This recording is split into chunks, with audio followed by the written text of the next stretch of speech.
Editors note the following story deals with sexual assault, and may be upsetting for some readers. If you or someone you know is in need of support, those in Canada can find province-specific centres, crisis lines and services here. For readers in America, a list of resources and references for survivors and their loved ones can be found here. Even if it means lying, covering up, ignoring victims, passing the buck, then lying some more.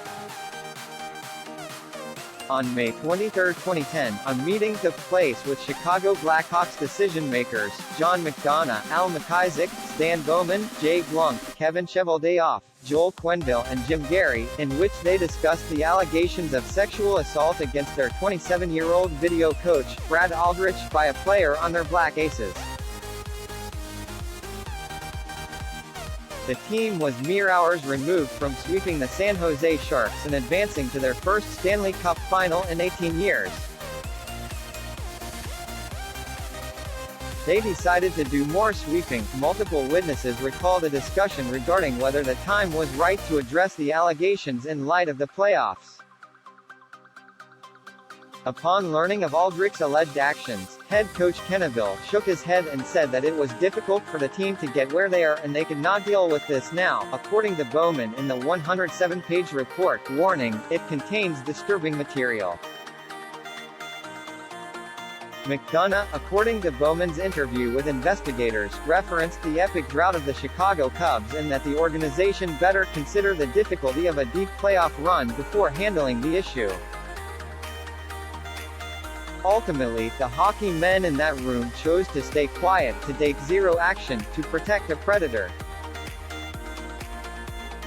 and to later present him with a 2010 diamond-studded championship ring engraved with the slogan, "One goal." Not only did the Blackhawks keep Aldrich on staff for the next 3 weeks, in doing so, they permitted him to allegedly make a sexual advance to a team intern during the time. Finally, he was given an ultimatum: step away or be subject to an internal investigation. Aldrich opted for his walking severance, $20,622, a $15,000 playoff bonus, and this glowing performance review from Quenneville. Aldrich did a great job for the coaching staff in preparing us for all of our meetings and coordinating several tasks that we forward his way.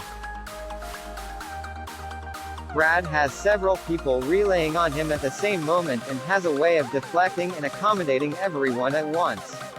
Congrats on winning the Stanley Cup. Oh, and Aldrich also got his day with the Stanley Cup and attended other cup celebrations. John Doe was at some of those parties. One could only imagine trying to celebrate when the despicable truth is as impossible to spot as Patrick Kane's title-clinching goal. Much like Bowman did from both the Blackhawks and Team USA's Olympic squad on Tuesday, Aldrich wasn't fired.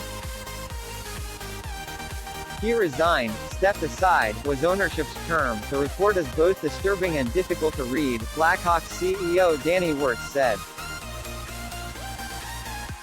It speaks for itself, as do the actions of all those who stood in the path of John Doe's need for help and justice.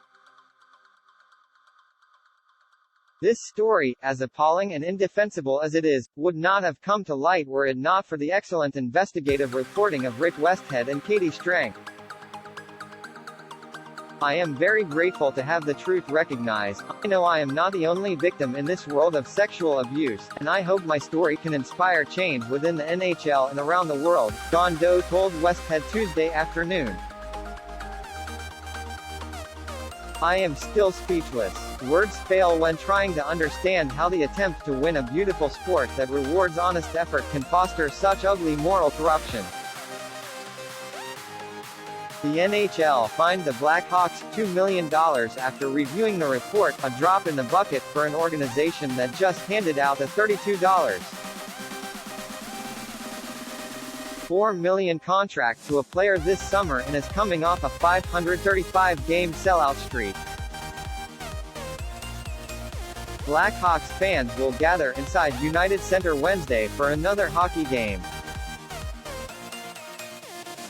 Their team, a collection of men who put team performance above all else, Wirtz said, will skate under a 2010 championship banner that now hangs tainted.